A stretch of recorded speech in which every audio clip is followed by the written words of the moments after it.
we are again. We're going to pick up on our second topic for the day, and that's the area of trust. Excited?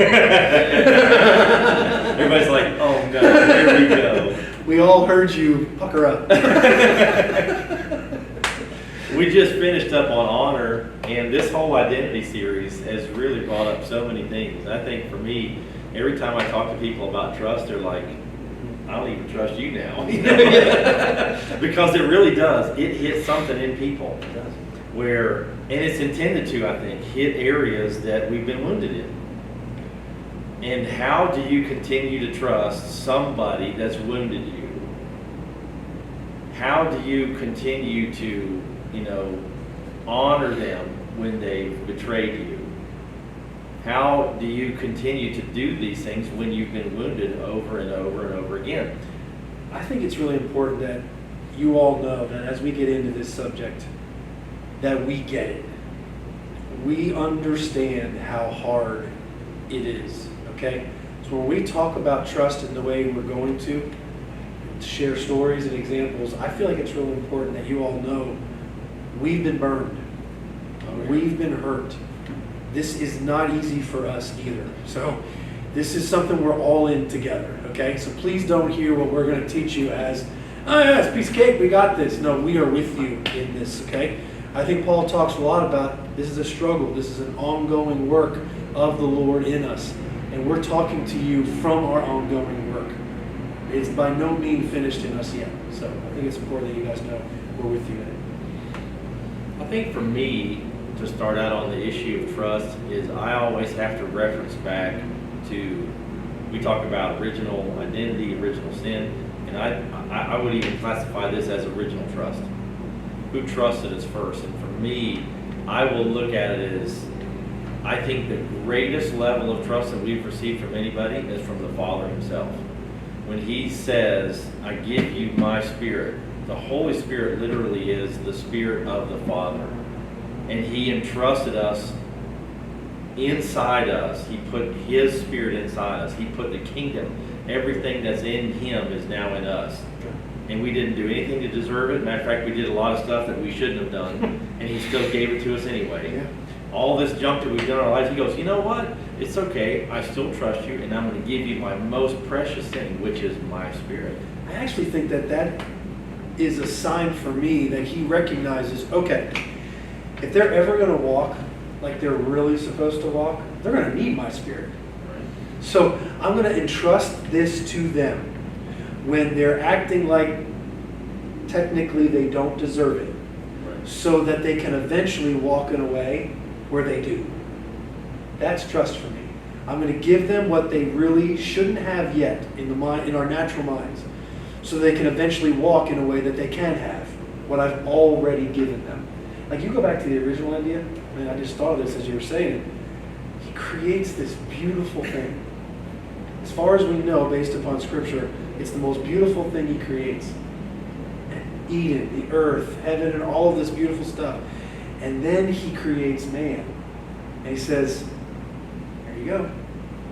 I mean, for me, I'm like, I don't know what to do.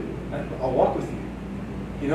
I'm going to be, instead of just not trusting and walking in relationship, he says, I will trust you, and then I'm going to walk in relationship with you. So for us, when we look at this original idea of trust, Randy, I love the idea that right from the get-go, Right. I create all this beauty, and I place you in it. Take good care of it. Right. No training. No prove it somewhere else first, and then I'll put you here. It's go for it. And for me, that's a huge paradigm shift for us as human beings on how we have been taught trust in the past. And another thing I talk about all the time is the example of Jesus. I've had many people throughout my life say, well, you need to earn my trust. And I agreed with that for many, many years. I don't agree with that anymore, and I haven't for a number of years. And when I started talking about this, I had a lot of people manifest on me like, what the world are you talking about? You haven't done anything to earn my trust. And what that is saying is that you have to live up to a particular standard that I set, in order for me to trust you. Let me just say it plainly, that's manipulation. In other words, you have to change your mind, you have to change your actions, you have to change your attitude, you have to change the way you live in order for me to give you my trust. What am I doing to you? I'm manipulating you into changing into the way I want you to change, so I give you my trust. That's manipulation. You never see in Scripture anywhere where the Lord ever did that to anybody. Right. And so if the Lord chose to live that way, I have to choose to live that way, where I don't manipulate people into changing to fulfill my, ability to be able to trust them. That is such an insult to say, you're not good enough the way you are for me to trust you, so you have to do this in order for me to gain my trust. There's a difference between trusting and entrusting, and we can talk about that a little bit later. But even if you look into scriptures where, and we'll start pulling out a few of these things, but where the Lord came to his guys and he gave them all power. He says, I give you all power, I give you all authority and the permission, the exousia, to use everything I've given you. And he knew they would mess it up. He knew they would mess it up, and he entrusted it anyway. And he knew they would use it recklessly. He knew they would mess it all up and, operate in all these things, which he would tell them later that they were operating in bad spirits and all this other stuff, but he still gave it to them. And he never took it back when they messed it up. That's a big, big deal to me. Yeah. I thought about, I'm just kind of having thoughts as you're talking here, that I've never had before, but thinking about that word manipulation and how when you act the way I think you should act, then I'll trust you. That being like a definition of manipulation. I think that's where expectation comes from too. So if you can almost picture this like, here's me and here's you, and I will only trust you if you act accordingly. But I'm not going to actually give you myself so that you'll act accordingly. So from over here, I shout kind of separate from you, outside of intimacy. I tell you what I expect of you. And once you start walking the way I've expected from you out here, without real relationship, without real intimacy, that is manipulation. It is. Absolutely. Until I actually give myself to you in real intimacy and relationship, and then you shift, not out of my manipulation or expectation, but simply out of my relationship with you, our hearts begin to harmonize, okay? Then, because of relationship, because of time spent, because I've given you my heart, then you begin to walk in a way that is trustworthy. But here's the thing, I've already trusted you. As soon as I began walking in relationship with you, as soon as I gave you myself, that's trust. But we've always said, I'm going to shout what I need over here. And we do this in parenting. I keep going back to the parent-child relationship because I think this is so valuable. So many of us parent this way. Do this, do this, do this, and do this. And if you do these 4 things, then, right? And then we do that from over here instead of actually giving them our heart and saying, here's the reasons why we think this, this, this, and this are good for you to do. Right. It's not that we don't tell them to do those things. No, we don't. But we do that from this position, There you go. not this position. Right. So when I'm in relationship with them, I explain why cleaning your room and just not disrespecting your parents and all these things are good. From a relational perspective, oh my gosh, children turn on to that kind of thing. And people do in general. From over here, it feels like expectation and it feels like manipulation. People don't respond well to that. Or they will and they'll be slaves. Yeah, either one's bad. Yeah, to me, that's the inherent failure of this clergy laity system that we have so prevalent in the church. The same thing. I'm over here shouting, you've got to live this way, you've got to do this, Absolutely. here's how you do it, but I'm not going to walk with you through this. So therefore, people don't respond, church is ineffective, gospel is not being preached, Yeah. the work's not being accomplished, the kingdom's not being Absolutely. I think what Randy said at the beginning is so true. Taking my life and putting it in yours in real relationship should be our new definition of trust. Right. Not this, oh yeah, Randy, you've done really well, now I'm going to give you my trust. Right. Now I'll be in relationship with you. No, relationship is, I'm going to be with you first. I'm going to trust you with me. And then as we do that, it's amazing how much we begin to literally walk as one and in Oh, agreement. yeah. That's beautiful. It's amazing. We were in Ukraine together, Steve and I, and we were doing this is before I met you, and we were doing a spirit school. It just reminded me what you said. And there were maybe, what, 400 or 500 people there? And in the back door walked this lady off the street.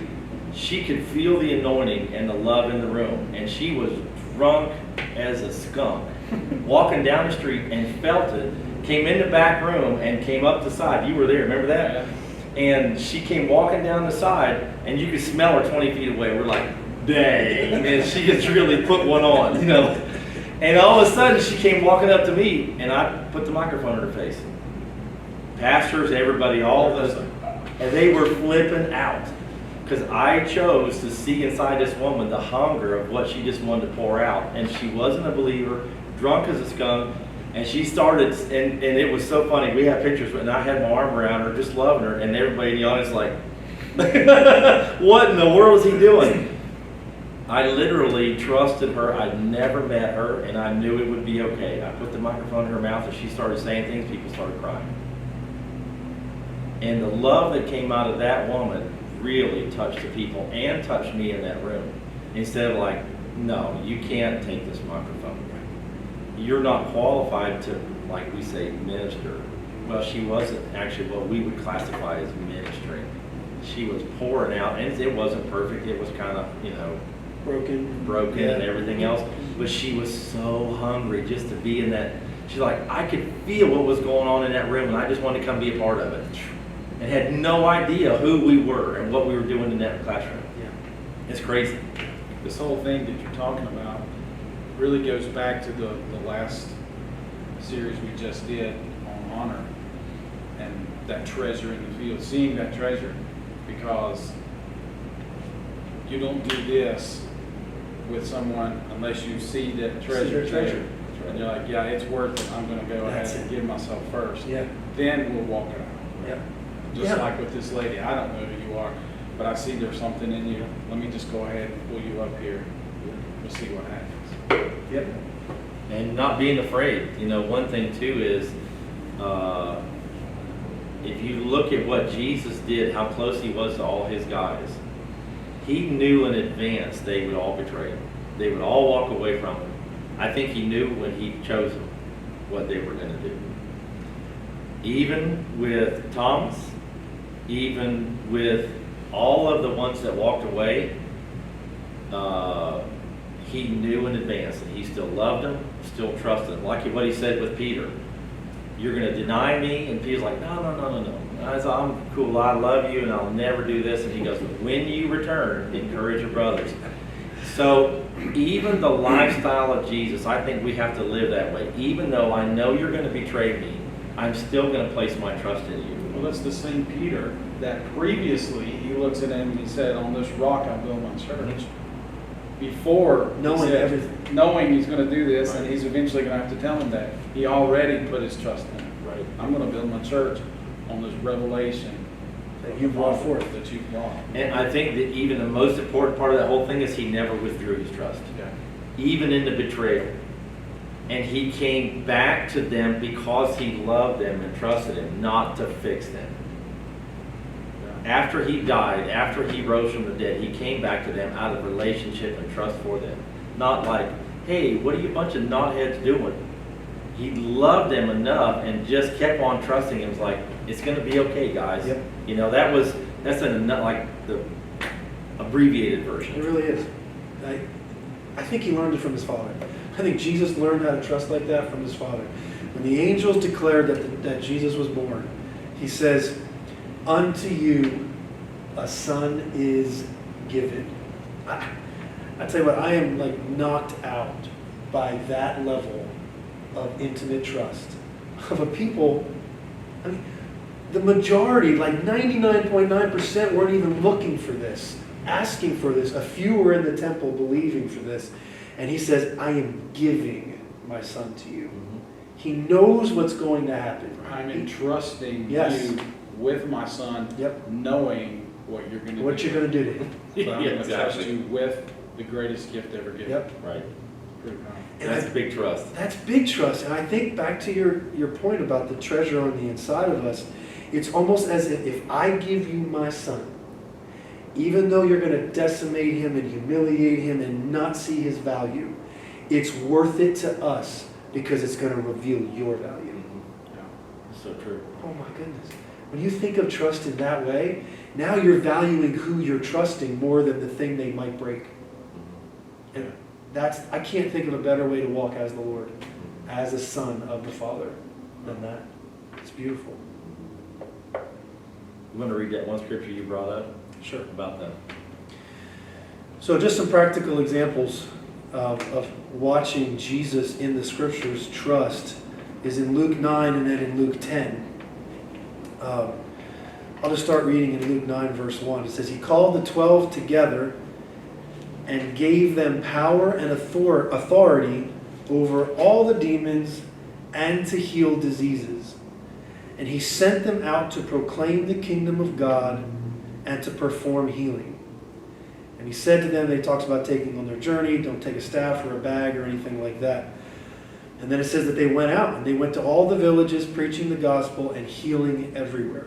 For me, we're not exactly sure what period of time in the 3-year ministry of Jesus that He did this, but this is 3 years of ministry, so somewhere in the probably year 1 or year 2, He's already sending out people, back to your point, that He knew necessarily weren't qualified for ministry, especially like you and I, and we have been raised up to believe. I mean, now we're in this time where seminaries and training schools and all of this is, and as we go more and more into these things, we feel more and more qualified and valuable. Nothing made these guys feel more qualified than Jesus turning to them and giving them His authority and power. Yeah. I trust you. I trust you. Here it is. And then, on top of it, and I know it's going to take me a little while to get there, but Luke 10, the very next chapter, He says, now after this, after they come back and they talk about all this incredible stuff that took place, now after this, the Lord appointed 70 others and sent them in pairs ahead of Him to every city and place where He was going to come. In other words, hey 12, good job. I trusted you. Look at the results of me trusting you. Let's go find 70 others. And let's go send them out 2 by 2. And let's give them the same authority that you walked in. And then here's this. They're going to walk ahead of us. They're going to prepare the way ahead of us for the ministry that we're going to do in the cities. Let's trust them. These aren't even the 12 nuclears, closest ones to Him. These are 70 others that probably have been walking around, following, listening, all of that. But these aren't the 12 He would pull into a room and explain the parables to. They're unnamed. Yeah, they're unnamed. They're others. The others. Yeah.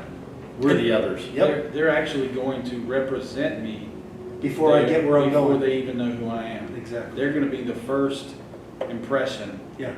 of who I am. That's trust. Whoa, that's trust. Yeah, so if He does that and he's saying, you're my representation to go ahead of where I'm coming, that's such a physical representation of what we should be doing now.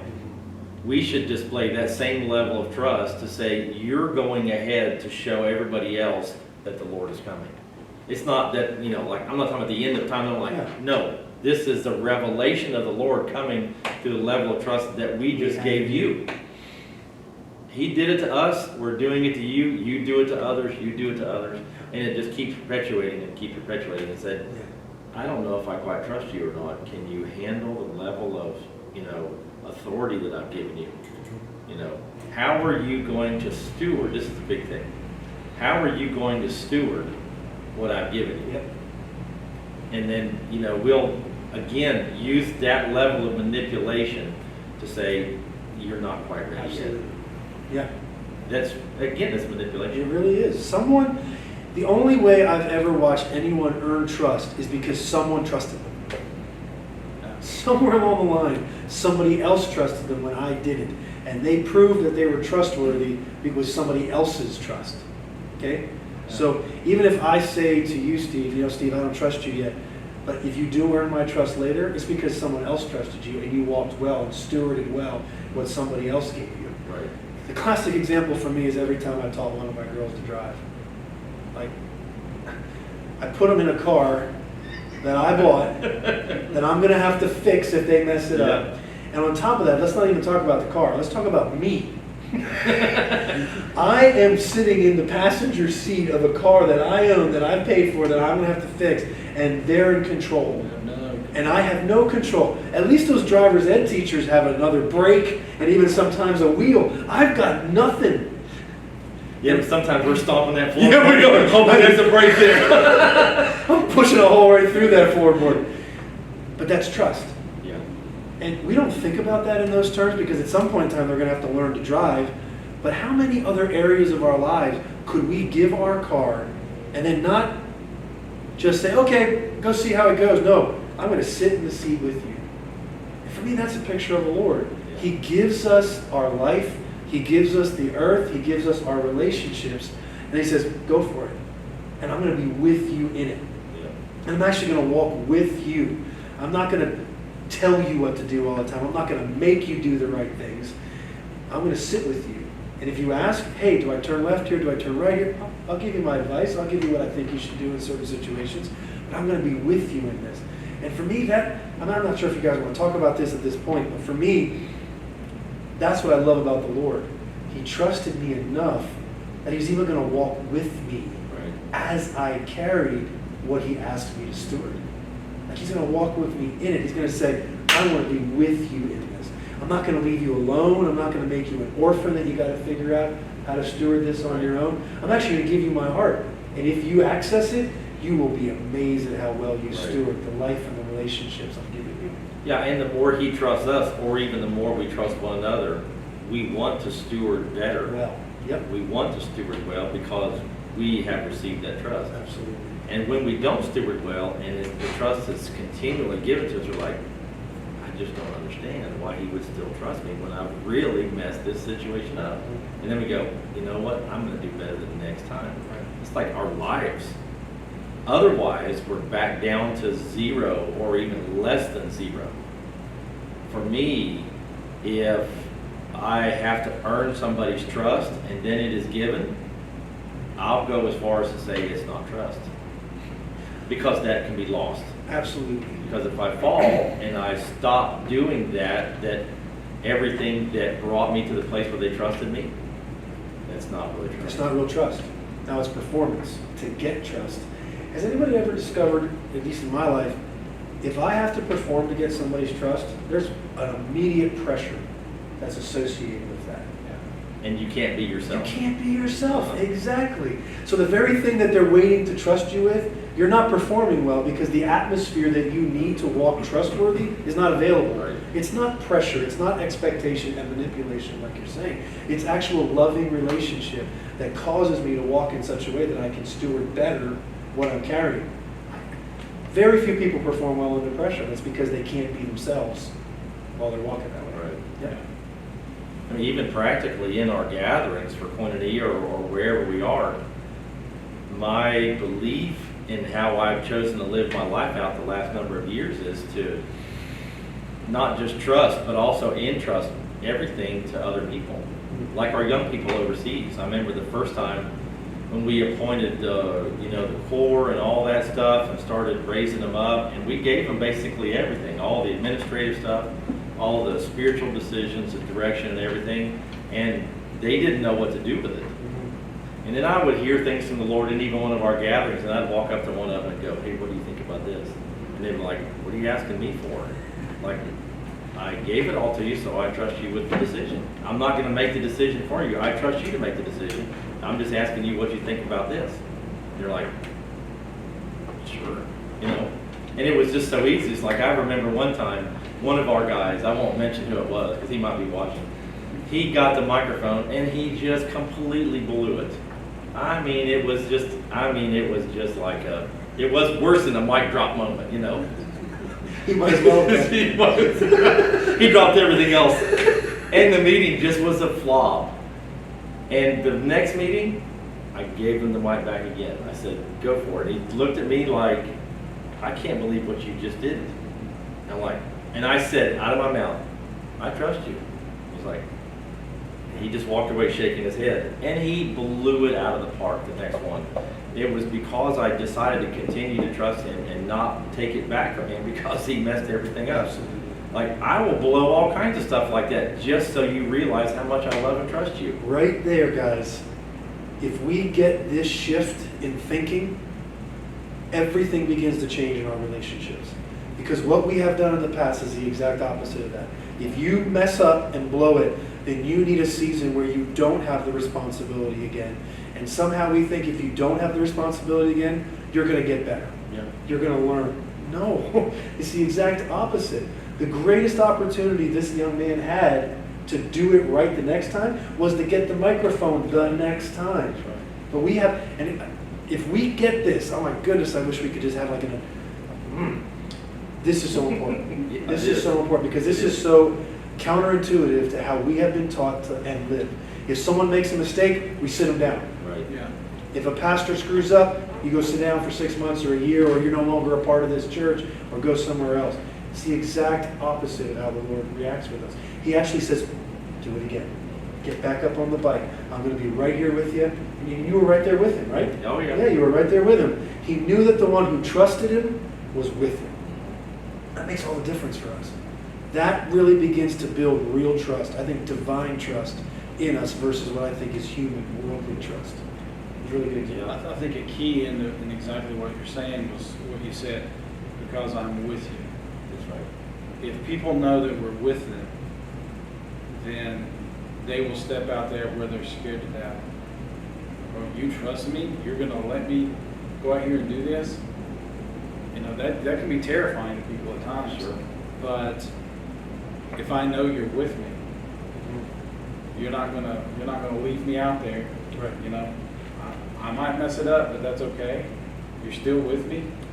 That mentality, that way of thinking, is life changing. It's transforming people's Yeah, mindset. Steve, you make a good point because not only in this trust example you just gave would we take the microphone away from this person, but in many cases when someone breaks our trust, we also separate ourselves from them. Not only do we take away the car or the microphone, we actually, you know what, I can't be around you right now. You really hurt me, you hurt what I really care about, and I need to separate right now. And in both cases, it's the antithesis of the Spirit of the Father who actually draws closer when someone has, broken trust or has not stewarded well what they were given. He actually recognized, no, you actually need more of me now. You actually need me closer. You actually need me more involved as you continue to carry what I gave you to carry. Because if that's the case, everything that I would have ever screwed up, he would immediately take it away from me. Right. He doesn't. I wake up the next morning and everything I messed up is right there for me again. You would have nothing left. I would have nothing. Yeah, None of us would. It would all be taken away. Yeah. If you could even go back to the story of the prodigal son, like we were talking about in the last session, when the first son takes all of his inheritance and leaves and squanders it all, the treasure, and I've said this before, the treasure was really the father and not the inheritance. Because when the son came back, the father never said, you need to clean yourself up and then you can come back. No, he took his robe and encompassed all of that garbage, all of the poop, all of the stuff that was still on his son. And he gave him his ring. He gave him his love. He gave him his home. He gave him all of his authority with all of that junk still on him. Which to everybody in that household means, that's my son, and anything he says goes, because this means this is me. He took his ring, he goes, this is still me right here. So that is amazing trust when he blew everything. He blew everything. He goes, no, wait a minute. This is how much I still trust you right here. When you have done the biggest boneheaded thing of your entire life. Yep. This is how much I love you, how That much I is, trust what you. you just described there is actual biblical adoption. That huiosthesia, that's the Greek word for the placement of a son. Right. When the son came back, he felt worthless, he felt like a slave, he didn't deserve to be a son, and the father goes, absolutely not. I put you right back where you belong. This is the only place where you'll learn how to walk as my son. Right. Not, well, now you're going to live for as a slave for a year. Build You back really to figure it sonship. out. Build yourself back up. Right. No, the father doesn't do that. The ring, the robe, right back here. Until you learn to appreciate what you have. Right. That's how we do this kind of stuff. Right. And I think if you look at even in the spiritual terms, I think that translates to natural terms. when he covered him with the robe, man could no longer see all the crap he had on him. He saw, that's exactly right, he saw what the Father literally encompassed him with his love, his home, and his authority, so they could no longer look at the garden. He was indirectly saying, guys, stop looking at all that stuff my son was living in, and look at what I am on and in him. I was that treasure in him that I see. That's right. I will cover him. That's right. Yep. Because we're going to bring that treasure out. Right. That's right. I was just thinking about how that, our whole mentality of how we treat people when they, like you mentioned it, when someone, okay, this pastor is sinned or whatever, now we're going to set them down and they can't blah, blah, blah, blah, blah. And when that's so contrary to Scripture or to the heart of the Lord, because he says that where sin does abound, grace does much more abound. I've actually found, Steve, and I'm sure you have found this too, Randy, that when people are actually like broken because of sin or a bad decision or whatever, I find that is actually when they're the most teachable. Oh, yeah. And when they're at the best, like, I'm really ready to walk in who I am now. Now I see. It's almost like they had to kind of get to that place where, oh my goodness, look where I've fallen. I'm ready to really walk in who I am now. And we do, like I have found in my own life, that when I've really felt like a failure or a screw up, the Lord has been so gracious to me in that place that people would get love and ministry from me, and I wasn't even trying. Like, it wasn't even something I was attempting or trying to make happen. It was the Lord being himself in me, because I was so broken, I was so open, that the Lord was really able to be himself in me and me myself in a way I wasn't before. So here we are, when those people are in that place where so much grace is abounding and so much love is covering, we take them and separate them. Are you kidding me? In my opinion, there's so much grace that we could receive from that person in that moment. Right. You know? That's right. We take them back to that place with the prodigal. He said, okay, I woke up, but he said, I'll go back and be a servant. And what we do is we say, yeah, you can be a servant. You've messed up. Now that you see that, you're still part of us. You get to clean the toilets. You get to clean the toilets. You get to be that servant. We'll worry about the sonship later. Once you have earned our trust. Absolutely right. We will take you back to that place, maybe. Right. But that's not. What did the Father do? He did none of that. He immediately brought him back as a son. Yeah. I'll cover him till we get him. And we've walked people through restoration processes. Like when they have hard fall, we've walked them through the restoration process, but we never like put them down. Yeah.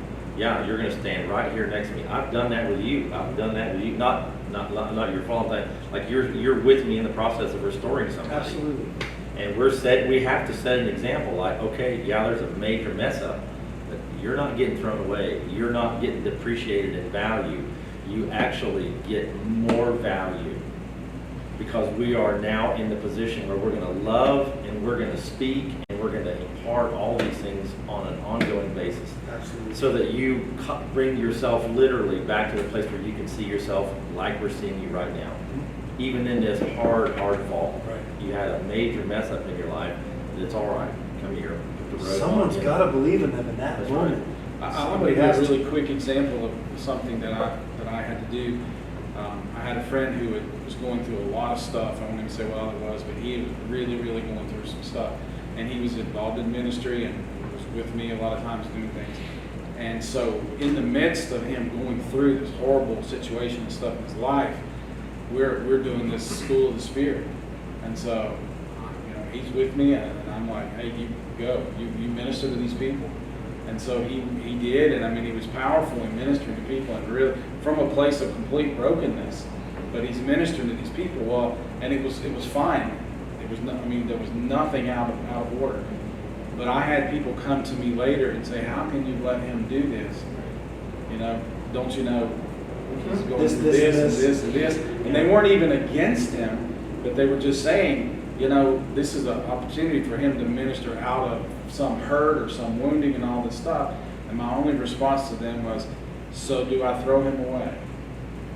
They're like, well, of course not. I'm like, was I with him? That's the key.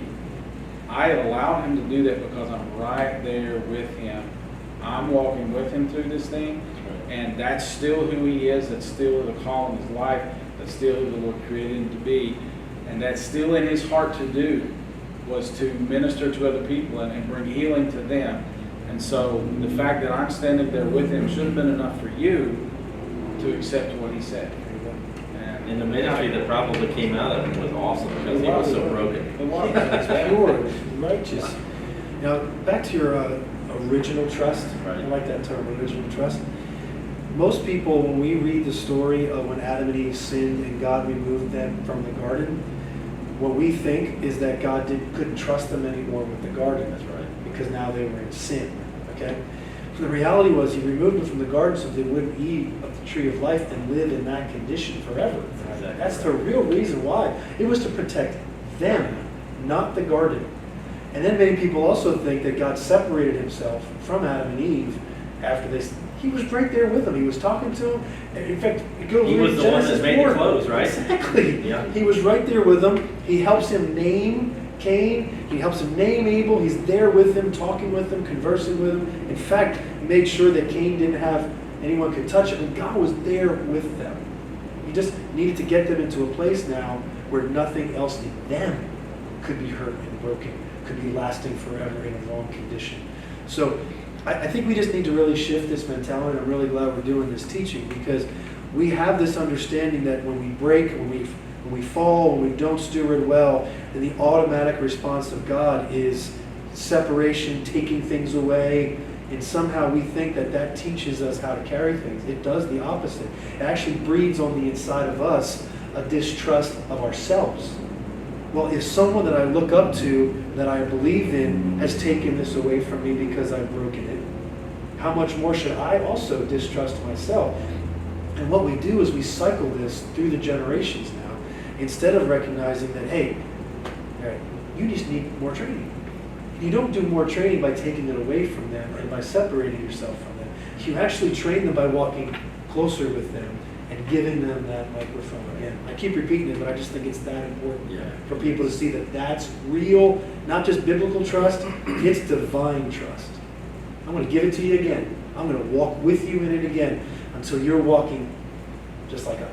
How many times have we taken up the position where we feel like we would never say this, we would never be so bold to say this, but we've taken up the position like we're going to protect the anointing, or we're going to protect the ministry, or the holiness. And it's the integrity of the ministry, right? And we'll separate people, we'll separate ourselves, we'll do all these things in order to preserve it. When the Lord, that's not our responsibility. That's His responsibility. That's His. We've just valued the ministry over people. Yeah. You got it. That's it. Right. Right. We do that. Something that almost always comes up when we ever talk about this, and it's a legitimate question and concern. And it's, we did a trust exercise one time in one of our gatherings here, and at the end of it, one of the moms comes up to us and says, "So are you telling me that I need to trust my kids with a pedophile?" And of course the answer is, well, that's probably not the right way to look at it. And earlier on in our teaching, Randy was talking about the difference between trust and entrusting, and how they're actually different definitions. And so it might be good for you to maybe just make that delineation. Okay. Well, again, I think we need to go back to this example, and I wish I had better pictures to draw. But the trust, I'll just tell you how I answered this girl, and we can discuss this. But so as the mom, I said, "Mom, you're right. That is a real concern. And if that's what you're hearing us say, then you're missing the heart, or at least the heart of it's not getting across to you in such a way." Because we're not saying that, okay, in order to prove that you trust people, or that you prove you have the heart of the Father, you need to take these precious children that you've given birth to and fed and loved and just give them to someone that will probably hurt them and abuse them. That's not at all what we're saying. But I'm also saying this: do you believe that this person who is a pedophile is a child of the Father? Yes, I do. Do you believe that there is treasure in that field? And she goes, yes, I do. So what, as a mom, is your best opportunity to show that person? I hate to even call him a pedophile because now we have assigned an identity to him, okay? Which I think is a really bad thing in society that we do. Right. This person who has, in the past, hurt children, is there value on the inside of them? Yes, there is. So what then is your best opportunity as a mom to begin to bring that treasure out? Despite the field that surrounds it, what's the best way to bring that treasure out? So she sat there for a minute. She actually answered this. I didn't have to. She goes, well, maybe I could invite that person over to my home. And while I'm there with my children, I show this person and my children, there's treasure in you. And even though you've acted this way before, and because you've done these things before, doesn't mean you can't walk right at some point someday. Now, the end trusting would be if she left. Right. The trust is, I'm going to be with you in it. Back to this thing. So as they're in the living room together, and this person who has acted outside of their identity before is in that living room playing with the children, the mom is right there allowing literally the practice of the treasure to come forth. Oh, okay. So you're not saying I just have to give them and I go on vacation. No, that's unwise. Yeah. Okay, there's a wisdom. Remember, he says, be wise as serpents, but as innocent as doves. There's this ongoing, balance that I think a son walks in. And she really walked away like, all right, I'm beginning to see the difference now. That relationship is the real trust. Yeah. Not just giving your kids to the pedophile. That's not trust. That's lack of wisdom. Right. Real trust is, I love you. I believe in you, and I'm going to give myself to you. And part of her being herself is her children. Yeah. But she's with them in that process. So, you want to speak to that at all? Yeah, I think it also goes, I have a lot of people that ask me the questions about, okay, well, what do you say about boundaries? Here we go. Because a lot of people will, try to build boundaries to protect themselves. And I understand that because, we've all lived at some level of abuse, maybe not physical abuse or anything like that, maybe some of us have. But at some point, we cut ourselves off from the life and the love that's really in that person, even the one that's abusing us, even the one that's really hating us. I've had many people ask me about this particular issue. Well, where do you set the boundary? And my response usually is, well, you have to allow the Lord to tell you where you create distance, where you use wisdom, and where you. A perfect example is, you were talking about even the names, like Alcoholics Anonymous. Right. I'll use this as a perfect example. Yep. What do they say? Hello, I'm an alcoholic. my name's such and such, and I'm an alcoholic. And you're like, It's devastating. it is devastating because you have now said this is who you are, and there's no way of getting out of it. I'm going to try and maintain my composure, and I'm going to take all these steps to try and keep myself from drinking. Because this has now become who I am. I'm always going to be an alcoholic the rest of my life, and that is a lie. And so this goes back to the heart of the trust issue, is once they put themselves in that category, they can't get out of that category. That's right. And they feed that category. Every meeting they go to, they're feeding that identity. I'm an alcoholic. It kind of boggles my mind when we try and wall ourselves off to protect ourselves when Jesus didn't do that. He's like, wait a minute, Judas, the betrayer, right? Yeah. He didn't wall himself off from Judas. And he wasn't all ticked off, like, go ahead and do what you're supposed to do, Judas. He's like, no, go do it. This is what you're supposed to do so that I can complete what I'm supposed to do.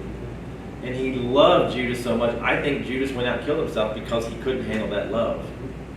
He loved me so much, even though he knew I would betray him. I was part of the plan. And he still loved me and still trusted me through the whole thing.